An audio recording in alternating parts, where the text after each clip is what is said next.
Have you ever just looked at something, like a car door or even the pattern on a paper towel and wondered, how did they get that shape so perfect?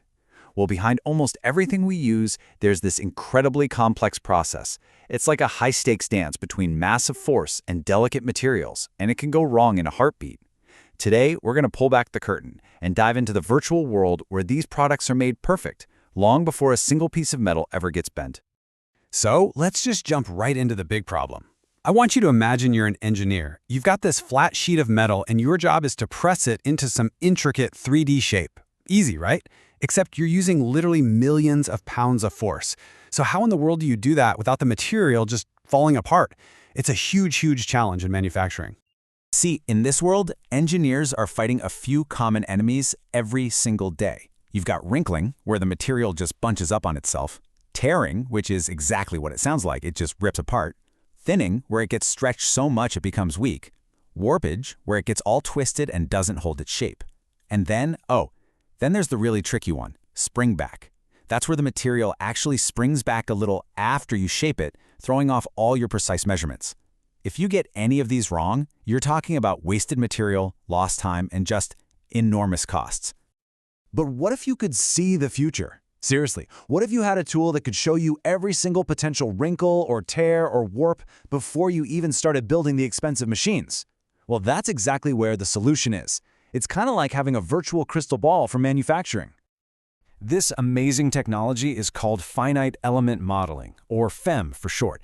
And honestly, the best way to think about it is like a weather forecast, but for materials. Instead of predicting if it's going to rain, it predicts things like stress and strain. It tells engineers exactly how a piece of material is going to react under all that pressure, which lets them see the problems coming and just design them out of the process entirely. And look, this isn't some far-off sci-fi concept. This is a real, fundamental tool that gets used every single day. Our source material puts it perfectly. This analysis is used to virtually predict what's going to happen. It's all about swapping out that slow, expensive physical trial and error for lightning-fast, cost-effective digital precision. Okay, so how does this virtual magic actually work? I mean, how can a computer possibly know what a real chunk of steel is going to do when you press on it? Let's break it down. The name itself actually gives us a massive clue. The finite part, it means the software takes a really complex object, say a car fender, and it digitally shatters it into thousands, sometimes millions of tiny, simple, manageable pieces. We call them elements. You can think of it like building a 3D model out of a bajillion tiny digital Legos. And the process itself is it's brilliantly logical. Step 1, the engineers build what they call a digital twin. It's a perfect virtual copy of the part, right down to its material properties.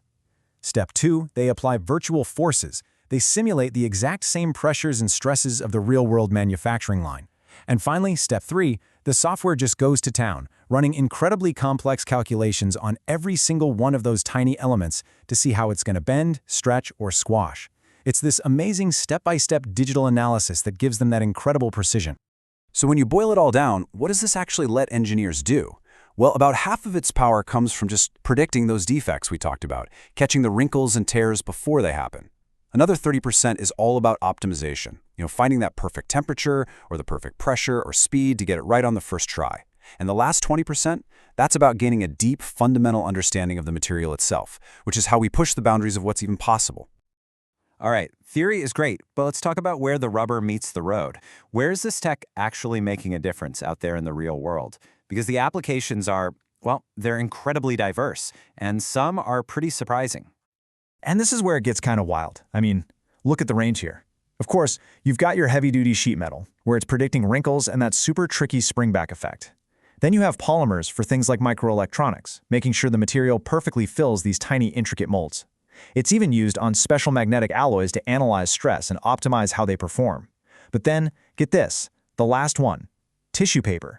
The exact same kind of tool that helps shape a steel car door is also used to design the strength and the little patterns on a paper towel. How cool is that? Now, it's important to know FEM isn't the only game in town. There are other methods, like statistical analysis, that are also super powerful. But here's the key difference. Think of it like this. Statistical methods are great at running a bunch of physical tests and telling you what settings work the best. But FEM is a physics-based simulation. It tells you why they're the best settings. It helps you understand the deep physics of what's actually going on. So, what's the big picture here? What does all this add up to? Well, when you have the power to perfect a product in a digital world before it even exists, it completely changes the way we design and create, well, everything.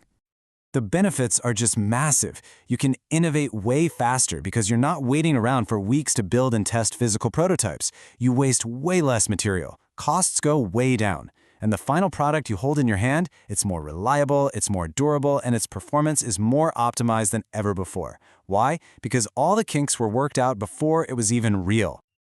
And really, this is the crucial takeaway. By taking that slow, expensive, wasteful process of trial and error and moving it into a computer, we free up so many resources. And that freedom, that gives engineers less time fixing mistakes and way more time for innovation, for creativity, and for chasing perfection. Which, of course, leaves us with a pretty exciting question for the future. As these simulation tools get even more powerful, even more accessible, what does that mean for the next generation of everything? If the only limit is your imagination and your computer's processing power, what are we going to be able to create next?